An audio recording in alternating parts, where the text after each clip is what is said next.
இன்று டிவிகே கட்சியினுடைய தலைவர்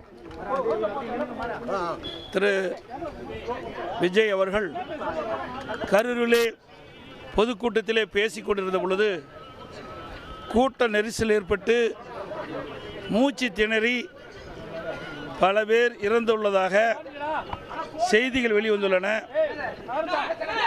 பல பேர் மருத்துவமனையிலே சிகிச்சை பெற்று வருகின்ற செய்தி வெளியாகியுள்ளது.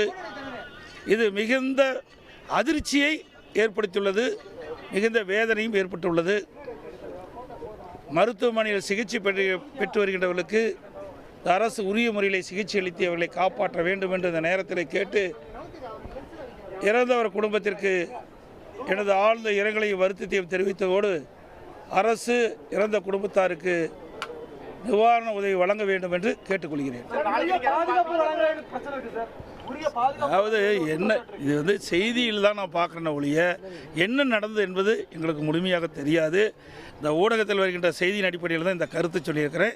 முழுமையாக எனக்கு விவரங்கள் தெரிந்த பிறகு நான் முழு விவரத்தை தெரிவிக்கிறேன்.